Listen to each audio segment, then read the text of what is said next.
నూలులో శతాబ్దాల గౌరవం, పట్టు పరంపరకు ప్రతీక, సంప్రదాయానికి శాశ్వత చిరునామా సఖీ. నమస్తే, వెల్కమ్ టు సుమన్ టీవీ. నేను మీ కృష్ణవేణి. అక్షయ తృతీయ ఈ మాట వినగానే ఫస్ట్ అందరూ చేసే పని బంగారం కొనాలి అని. సరే, ఒకప్పుడు అంటే బంగారం కొందామన్నా అప్పు చేసైనా కొనేంత కాస్త రేట్ అటు ఇటుగా ఉండేది. ఇప్పుడు 1,50,000కి పైగా ఉన్న బంగారం ఒక మధ్యతరగతి వ్యక్తి 1/2 గ్రాము కొనాలన్నా 8,000 తీసుకుని వెళ్లాల్సిన పరిస్థితి. ఈ వేలంబెర్రిగా చెప్తున్న అనేక మంది విషయాలు విని అసలు కొనుక్కుంటే ఏదో జరిగిపోతుందేమో, మాకు అసలు ఎప్పటికీ డబ్బులు రావేమో అన్న భయాలు. ఇవాళకి ఈ ఎపిసోడ్తో ఆ భయాలన్నిటికీ చెక్ పెట్టాలని నిర్ణయించుకుంది సుమన్ టీవీ. ఈ అంశం గురించి సవివరంగా మనకు తెలియజేయడానికి ఈరోజు మనతో పాటు ఉన్నారు ప్రముఖ జ్యోతిష్యులు, సంకల్ప మందిర్ నిర్వాహకులు బ్రహ్మశ్రీ నందిభట్ల శర్మ గారు. మాట్లాడతారు. గురువు గారు నమస్కారం. వాగర్థ వివ సంపృక్తౌ వాగర్థ ప్రతిపత్తయే జగతః పితరౌ వందే పార్వతీ పరమేశ్వరౌ. ఆదిత్యాయ చ సోమాయ మంగళాయ బుధాయ చ గురు శుక్ర శనిభ్యశ్చ రాహవే కేతవే నమః. శృంగేరి జగద్గురు పీఠాధిపతులకి, కంచి పీఠాధిపతులకి నమస్కారములు తెలియచేసుకుంటూ కార్యక్రమాన్ని ప్రారంభిద్దాం. గురువు గారు, అందరికీ ఉండే అనుమానం, ధనత్రయోదశి అక్షయ తృతీయ వచ్చిందంటే ఇంట్లో ఉన్న డబ్బులు పట్టుకెళ్ళి, కొందరైతే భర్తని తిట్టి అసలు ఇవాళ బంగారం కొనుక్కుంటే ఎలా అని ఈ విషయం మీద గొడవలు అవుతున్న ఇళ్ళు కూడా చూస్తున్నాను నేను. పాపం కొనలేని వాళ్ళు చాలా బాధలో, మేము బంగారం కొనలేకపోతున్నాం, మాకు మంచి జరగదేమో అని. ఇందులో ఎంతవరకు నిజం ఉంది? అసలు ఇది ఎక్కడ స్టార్ట్ అయింది ఇలా కొనాలనేది? ఇది మనం గమనించుకుంటేనమ్మా, బంగారము అనేటువంటిది కలిపురుషుడు ఉండేటువంటి స్థానాలలో ఒకటి. ఈ కలిపురుషుడు ఉండే స్థానాల్లో ఉన్నటువంటి బంగారాన్ని మనము ఎక్కువగా ఇప్పుడు ముబ్బుడుగా కొనుక్కొచ్చుకొని పెట్టుకుంటున్నాం. పైగా గమనించుకున్నట్లయితే ఆ రోజున గనక ధనత్రయోదశి కావచ్చు, లేదా అక్షయ తృతీయ రోజు, అక్షయం కానటువంటిది, ఆ రోజున బంగారం కొనుక్కొచ్చుకుంటే మన జీవితంలో అంటే ఎలాంటి, ఇది వ్యాపార ప్రకటన. వ్యాపారులు కేవలం వాళ్ళ యొక్క ఉన్నటువంటి సొమ్ముని అమ్ముకోవడం కోసం ఇది పెట్టి ఈ రోజున కొనుక్కోండి అని చెప్పి ప్రకటనల ద్వారా జనాలకి లేని కోరికను కలిగింపచేసి, ఇది కొనుక్కోమని పెట్టుకోమని ఏ గురువులు చెప్పలేదు, ఏ జ్యోతిష్యులు చెప్పలేదు, ఏ పండితులు కూడా చెప్పలేదు.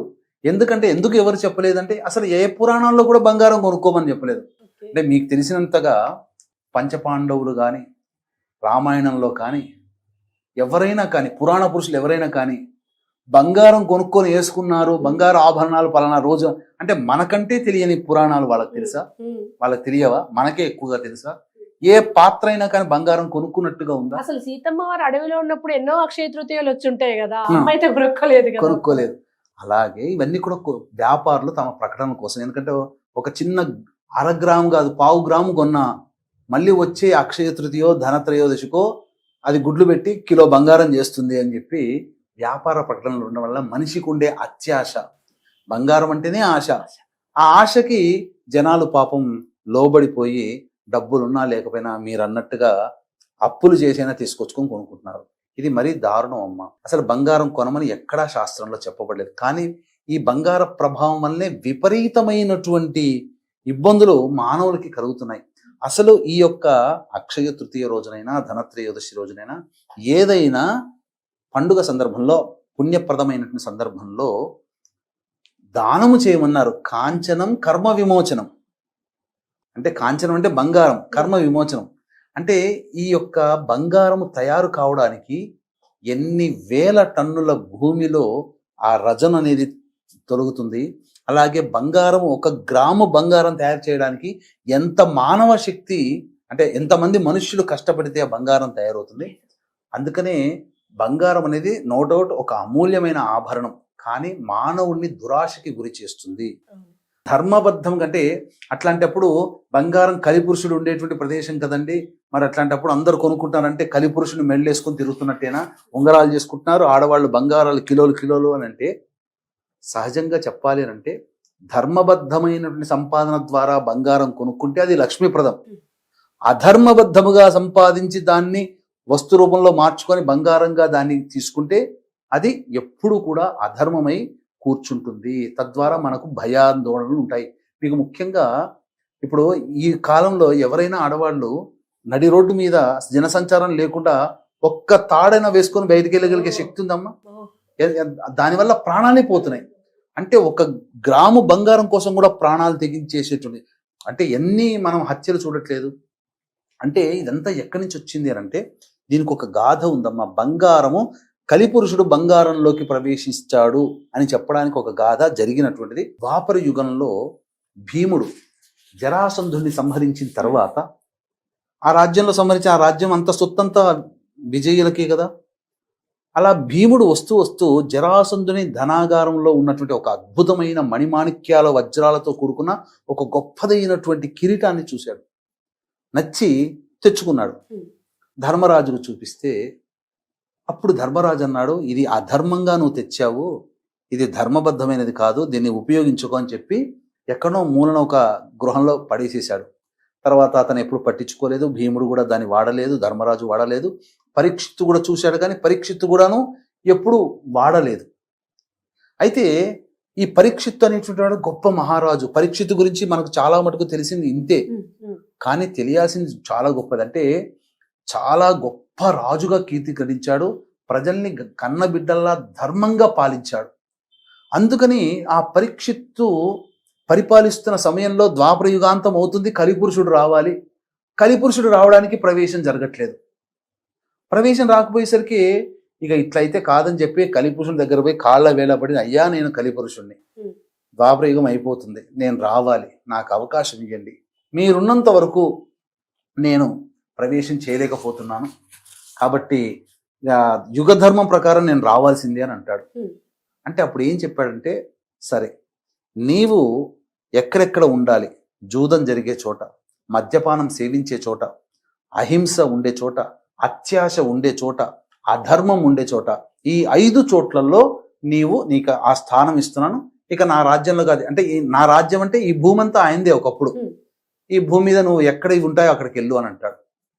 అన్న తర్వాత కలిపురుషుడు ప్రవేశం జరిగింది. ఇలా జరిగినటువంటి సందర్భంలో చాలా చోట్ల కలిపురుషుడు ప్రవేశం చేశాడు.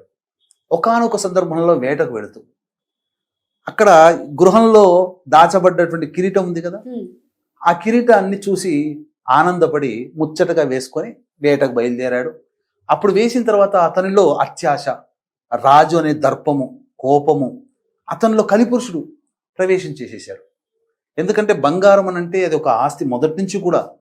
అందుకనే ప్రపంచమంతా కూడా ఇప్పుడు డబ్బుని పక్కకు పెట్టి బంగారం మీదనే ఎక్కువగా నిల్వలు కేటాయిస్తుంది, బంగారం మీదనే ట్రేడింగ్ జరుగుతుంది. ఇది ఇప్పటి నుంచి కాదు, బంగారం అనేది అమూల్యమైన వస్తువు, యుగ యుగాల నుంచి ఉంది. ఈ సందర్భంగా వేసుకొని ఉండడం, ఆ రాజనే గర్వం ఎక్కి ఉండడం వల్ల ఇక ఆ సంబంధించినటువంటి మునీశ్వరుడు తపస్సు చేసుకుంటే నీళ్ళు అడిగితే ఇవ్వకపోవడము, చనిపోయిన పామును తీసుకొచ్చి పెట్టడము, అతని కుమారుడు శృంగి రావడం, శాపం ఇవ్వడం, తక్షకుని చేతుల మరణం, ఇవన్నీ జరిగిపోయాయి. కాబట్టి బంగారము అనేటువంటిది ధరించడం వల్ల అతనికి ఒక అహంకారము, దర్పము ప్రవేశించింది. ఆ దారభ్యత, బంగారం అనేటువంటిది కూడా కలిపురుషుడి యొక్క స్థానాల్లో ఒకటిగా ఉంది. ధర్మబద్ధమైనటువంటి సంపాదనతో కొనుక్కుంటే తప్పులేదమ్మా, కానీ బంగారం అనేటువంటిది దానం చెయ్యాలి. అందుకనే మీకు ఇప్పటికీ కూడా గొప్పదైనటువంటి యాగములు, రాజసూయ, వాజపేయ, పౌండ్రిక, సోమయాగములు, ఇలాంటివి యాగాలు చేసినప్పుడు అక్కడ బంగారములు తులములుగా దానం చేసిన వాళ్ళని నేను చూశాను. వాజపేయి యాగం చేస్తుంటే బ్రాహ్మణులకు అందరికీ కూడా, వచ్చిన ఋత్వికులకు అందరికీ కూడా తులం బంగారం దానం చేశారు. ఇప్పటికీ ఋతువులకు సహజంగా కొంతమంది సువర్ణ దానం ఇస్తూ ఉంటారు. దానం అంటే ఆ సువర్ణ దానం ఇవ్వడం వల్ల కర్మదోషం తొలగిపోతుంది. అందుకనే ఈ యొక్క అక్షయ తృతీయ రోజున దానం చేయమన్నారు. అందరికీ మీరు అన్నట్టు శక్తి ఉండదు. కాబట్టి ఈ సందర్భంగా మనకు బంగారంతో సమానమైనటువంటిది దానం. అంటే ఆ బంగారమైనది విలువైన లోహం కాబట్టి దానితో సమానమైనటువంటి విలువైనటువంటి వెండి లోహాన్ని కానీ దానం చేయవచ్చు. అలాగే ప్రధానంగా ఆ రోజున సంబంధించినటువంటిది ఆ పుణ్యాన్ని సంపాదించుకోవడం. ఇప్పుడు అక్షయ తృతీయ వస్తుందమ్మా, 20వ తారీఖు రోజున చేసుకోవాలి. చాలా మంది 19వ తారీఖు అంటున్నారు, కానీ 19వ తారీఖు కాదు, 20వ తారీఖు రోజునే చేసుకోవాలి. ఉదక కుంభదానం చెయ్యాలి ఆ రోజున. ఈ అక్షయ తృతీయ సందర్భంగా ఉదక కుంభదానం అంటే ఒక మట్టి పాత్రలోనైనా, ఇత్తడి చెంబులోనైనా, లేకపోతే వెండి చెంబులోనైనా, రాగి చెంబులోనైనా, మట్టి చెంబులోనైనా చక్కగా నీరు వేసి పచ్చకర్పూరము, జాజికాయ, జాపత్రి, ఇలాచి, కుంకుమ పువ్వు అవన్నీ వేసి బ్రాహ్మడికైనా దానం చేయవచ్చు, లేదా అవకాశం ఉంటే ఎవరికైనా గొప్ప వాళ్ళకి దానం చేయవచ్చు, కుటుంబ పెద్దకి. ఇంకా చెప్పులు, విసనకర్ర, మిఠాయిలు, లడ్డూలు, అలాగే చక్కటి చల్లగా ఉంచేటువంటిది కాటన్ వస్త్రము, ఇవన్నీ కూడా గంధము ఇవన్నీ కూడా దానం చేయవచ్చు. మజ్జిగన్నాన్ని దానం చేయాలి. పుణ్య కార్యక్రమాలు చేసుకోవాలి. అంతే తప్ప మీకు అందుకని గమనించుకుంటే బంగారం ఎవరి దగ్గర అయితే ఎక్కువగా ఉంటుందో వాళ్ళందరికీ కూడా ప్రశాంతత లేని జీవితాన్ని గడుపుతున్నారు. ఎప్పుడు ఎవరొక్కరు చేసిపోతారో ఆ లోపలతో దాన్ని భద్రపరుచుకోలేక అనేక రోగాలమయమైపోతుంది. ఒక్క బంగారు లేడితోనే కదా రామాయణం అంతా రావణ వధ జరిగింది. ఒక్క బంగారు వర్ణంలో కనబడ్డ లేడిని చూసి ఎక్కడా లేదా బంగారు లేడి నాకు కావాలని అంటే అక్కడి నుంచి మొదలైనటువంటిది రావణ వధ సంహారం అక్కడి నుంచి ప్రారంభమైంది. అప్పటి వరకు రావణుడు అనే చర్చే లేదు సీతారాముల మధ్య. అప్పటి నుంచి ప్రారంభమైంది. అంటే బంగారం అనేటువంటి దానికి అంతటి విశిష్టత గొప్పతనం ఉంది. అలాగే బంగారంతో చేసుకున్నటువంటి శివలింగాన్ని అభిషేకం చేసిన గొప్ప పుణ్యప్రదం, బంగారంతో చేసిన విగ్రహాన్ని పూజించిన గొప్ప పుణ్యప్రదం. ఎందుకంటే విలువైన లోహము, అమూల్యమైనటువంటి లోహము చేసినటువంటి ప్రతిమలని పూజించడం కూడా. అందుకని ఈ రోజుల్లో చాలా మంది పెద్ద పెద్ద కుటుంబాలలో, ధనవంతుల కుటుంబాలలో షోకేస్లలో కూడా మంచిగా చక్కగా ఫ్రేమ్లు కట్టించుకుని ఆ ఫ్రేమ్లో బంగారంతో చేసినటువంటి దేవతామూర్తుల్ని పెట్టుకొని ప్రతిరోజు ఇంట్లో పూజ చేసుకుంటారు. ఒక గొప్పగా అమూల్యమైన వస్తువుగా ఇంట్లో పెట్టుకుంటారు. ఇలా చేసుకోవచ్చు. అంతే తప్ప ఈ అక్షయ తృతీయ రోజునే బంగారం కొనాలని ఎక్కడా లేదో. దయచేసి వీక్షించేటువంటి సుమన్ టీవీ ప్రేక్షకులు కూడా బంగారాన్ని కొనమని ఎక్కడా చెప్పలేదు. కావాలైతే బంగారాన్ని కొని దానం చేయమన్నారు, కానీ కొని తెచ్చి ఇంట్లో పెట్టుకోండి అని మాత్రం ఎక్కడా చెప్పలేదు.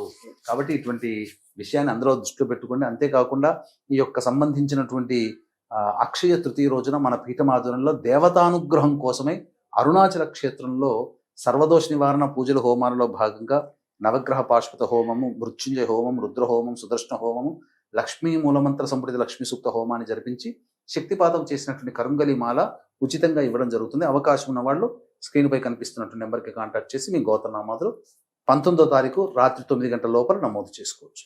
చక్కగా వివరించారు గురువు గారు, ధన్యవాదాలు. సర్వం శ్రీ ఉమామహేశ్వర పరబ్రహ్మార్పణమస్తు.